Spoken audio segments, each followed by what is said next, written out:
ஓ அந்த காலத்துல கொஞ்சம் அதிகமான குழந்தைகள்லாம் சம்மதப்படுத்துவாங்க. இப்பெல்லாம் கட்டுப்பாடு. அப்போ பொழுதுபோக்கு ஒன்றும் இல்லை. பொழுதுபோக்கு இருக்குது. அந்த காலத்தில் சொத்து ஆசைப்பட மாட்டாங்க. நம்ம பசங்க பிள்ளை நல்லா இருக்கட்டு அப்படின்னு சொல்லி பசங்க பிள்ளை தான் ஆசைப்படுவாங்க. அதுதான் சொத்து. குழந்தைங்க தான் சொத்து இல்லைங்களா? ஐயா வணக்கம் ஐயா. சரி, நல்லா இருக்கீங்களா? ஐயா பேருங்க? ரங்கசாமிங்க. ரங்கசாமி. அந்த காலத்தில் இந்த மாதிரி கம்பு சோளம் இதெல்லாம் நிறையா பயிரிட்டு இருந்தாங்க. இப்போ எல்லாருமே அரிசி வாழை தென்னை மரம் இந்த மாதிரி பயிர். அதே மாதிரி தான். இப்போ அந்த காலத்தில் என்னென்ன பயிர் செஞ்சுக்கிட்டு இருந்தீங்க, அதை பற்றி கொஞ்சம் சொல்லுங்கள். அந்த காலத்தில் கம்பு ராகி சோளம் மக்காச்சோளம் இந்த மாதிரி பண்ணிட்டு இருந்தோம். தினை சாமை காடுகளில் அது தோட்டத்தில் அதாவது தண்ணி இல்லாத இடத்துல தண்ணி இல்லாத இடத்துல தினை சாமை காடு தோட்டத்திலே இருக்காது. தோட்டத்தில் ராகி கம்பு சோளம் மக்காச்சோளம் இதை மாதிரி பயிர் பண்ணுவோம். இந்த மாதிரி தார் ரோடு வசதியெல்லாம் இல்லை. ஐயாவுக்கு என்ன வயசுங்க? இப்போ தான் 85 வயசு. ஒரு 50 வருஷத்துக்கு முன்னாடின்னு வச்சுக்கோங்க, ஒரு 30 வயசு இருக்குன்னு வச்சுக்கோங்க உங்களுக்கு. அந்த மாதிரி டைமில் அந்த நடந்து போயிட்டுருப்பாங்க. இந்த மாதிரி வண்டி வாகனங்கள்லாம் அதிகமாக இல்லை, மாட்டு வண்டி இருக்கும். மாட்டு வண்டி தான். உங்களோட பழைய நினைவுகள் கொண்டு போகிறேன் உங்களை. மாட்டு வண்டி தான். இப்போ நடந்து போகிறப்ப இந்த கம்பு இதெல்லாம் வந்து எடுத்து இப்படி கையில் தேய்ச்சி சாப்பிடுவாங்க. அது மாதிரி இந்த சிறுதானியங்கள் எங்கே பார்த்தாலும் விட மாட்டாங்க. அப்புறம் சின்ன சின்ன பழங்கள் இருக்கும் ரோட்டு ஓரத்தில், இந்த பழ மரங்கள் இந்த மாதிரி பழங்கள்லாம் சாப்பிடுவாங்க. காடுகளில் போகும்போது அந்த மாதிரி என்னென்ன பழங்கள்லாம் நீங்கள் சாப்பிட்ருக்கீங்க? பழம் நாம கேள்வி அப்படி அதிகமாக அனுபவிச்சதில்லை. முக்கியமாக இந்த கடையில் இந்த கடையில் போனால் மாம்பழம் எம்பழம் அது பழம் இந்த பழம் தான். தோட்டத்துல எல்லாம் இந்த மாதிரி மாங்காய் காயெல்லாம் இப்போ இருக்குது. மாங்காயெல்லாம் முதல்ல எல்லாம் இல்லை. இப்போ எல்லாம் குருவி சாப்பிட்றது இல்லைங்களா? குருவி சாப்பிட்றது இப்படி தேய்ச்சா வந்துரு. இப்போ வராது. ஏன்னா பிஞ்சு எல்லாம் முத்துல இப்போ வராது. ஆனால் வந்து பிஞ்சிலே வந்து காக்கா குருவி வராது. முத்துலாம் வரும்.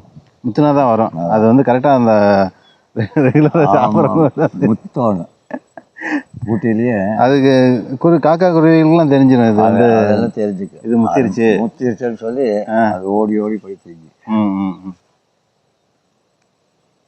அப்புறம் முடிஞ்சுக்கலாம், சமாச்சாரம் முடிஞ்சுக்கலாம். சரிங்கய்யா. இப்போ இதெல்லாம் கம்பு சோளம் இது மக்காச்சோளம் போட்டிருக்கீங்க. மக்காச்சோளம் இல்லை, கம்பு சோளம் இது எதுக்குங்க போட்டிருக்கீங்க? மாட்டுக்கு தான். டெய்லி பறித்து போட்டுருக்கீங்க. தண்ணி பாய்ச்சிருங்களா இதுக்கு? தண்ணி பாய்க்கணும். 8 நாள் 10 நாளைக்கு வருதா. ஆனால் அந்த இலைகள் அந்த பயிர் மட்டும் மாட்டுக்கு, இந்த கம்பு சோளம்லாம் குருவிக்கு அப்படி தானே? அதை சாப்பிடுவேன். ஏன்னா அதுக்கு நாங்கள் இறங்கி போகிறதில்ல. நம்ம வீட்டுக்காவே.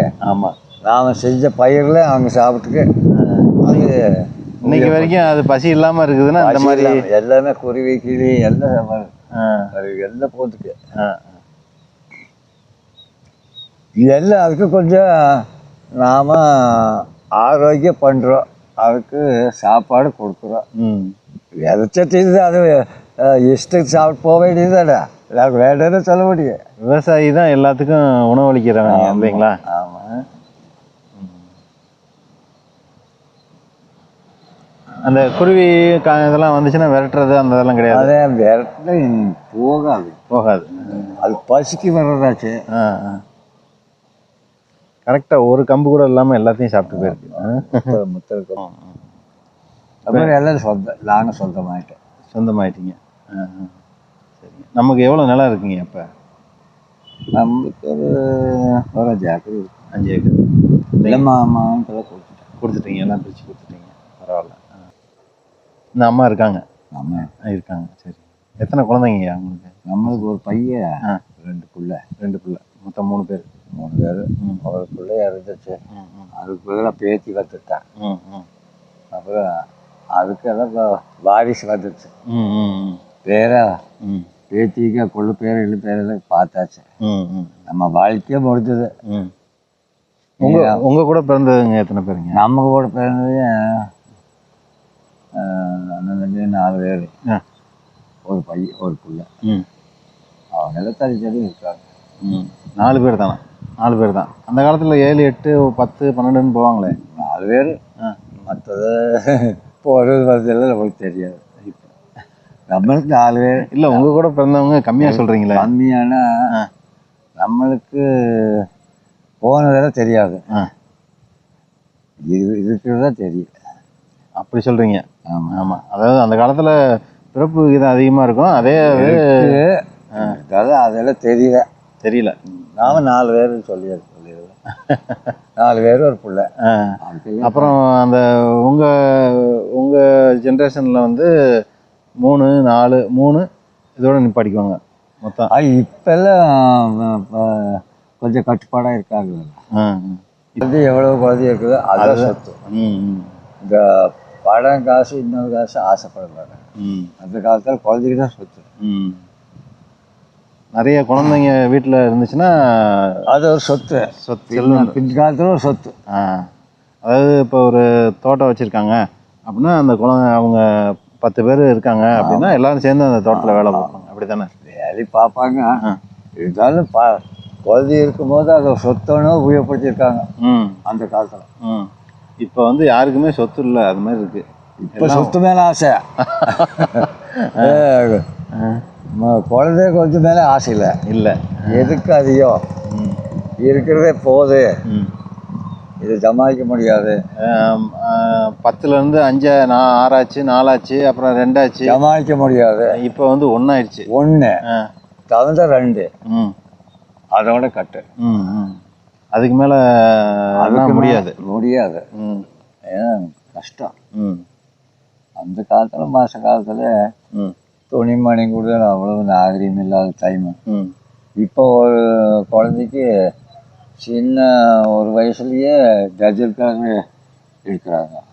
அந்த காலத்தில் துணியும் கூட இருக்காது. அது யாரோ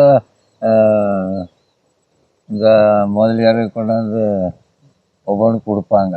இது டாயர் இருக்குது, இது வெயிட் இருக்குது, வச்சுக்கிட்டு அப்படின்னு சொல்லி. கிடையாது. கார்படையில் கிடையாது. எல்லாம் தூக்கி தோல் மேலே வச்சுட்டு வந்து வச்சுருவாங்க. அந்த காலத்தில் கடையுங்க கார்படை இந்த மாதிரி இருக்குதா உங்களுக்கு தெரியாது. எனக்கு தெரியாது. கார்படையில் கடையே இல்லை. கடைக்கெல்லாம் போகணுன்னா எங்கே போவீங்க அந்த காலத்தில்? அந்த காலத்தில் இங்கேயே கொண்டு வந்துடுவாங்க. துணி டாயரு அது இதெல்லாம் இங்கேயே கொண்டு வந்துடுவாங்க. இப்போல்லாம் கடைக்கு போகணும். என்ன பொழுதுபோக்குங்க அந்த காலத்தில் நீங்கள் எந்த டைமில்? நம்ம பொழுதுபோக்கு என்ன, வேலை பார்க்கறது தான். வேலை பார்க்குறது, தோட்டத்தில் மாடு பார்க்குறது, இதே தான். சாயங்கால நேரத்தில் வருஷத்துங்கள உட்காந்து வந்ததில்ல, அதே மாதிரி தான் பொழுதுபோக்கு. இல்லை, சாயங்கால நேரத்தில் வேலையெல்லாம் முடிச்சுட்டு வந்துட்டு சாயங்கால நேரத்தில் எல்லாம் ஊரில் எல்லாம் உட்காந்து பேசுவாங்க. அதெல்லாம் இல்லை. அந்த மாதிரிலாம் இல்லையா? அந்த மாதிரியெல்லாம் பழக்கமே இல்லை. கேட்குதா? காது நல்லா கேட்குதா? இது அவங்க சொன்னது கேட்குது. மாற்றி கட்ட சொல்லு. பரவாயில்ல, இந்த வயசுலேயே நல்லா காது கேட்குது. அது எல்லாம் சரிங்க, நிறைய தகவல் சொன்னீங்க, ரொம்ப நன்றி. அப்புறம் இதுக்கு என்ன ஒரு நம்மளுக்கு அனுப்பலாம் என்னங்க? டிஜி எடுத்துட்டு போகிறீங்களா இந்த டிடி, நம்மளுக்கு என்ன அனுப்பலாம்?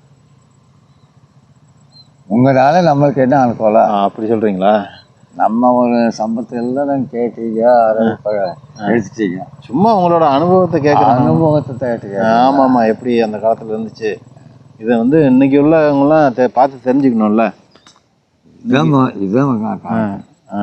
அந்த காலத்தில் வந்து படம் இந்த மாதிரி இருந்துச்சுன்னா பார்த்துக்குவாங்க. ஆனால் இப்போ வந்து நீங்கள் அந்த பழைய இதெல்லாம் வந்து நீங்கள் சொன்னால் தான் தெரியும் இந்த மாதிரிலாம் இருந்துச்சு. நாம் இதை சொல்ல முடியும், இல்லாத சொல்ல முடியும்.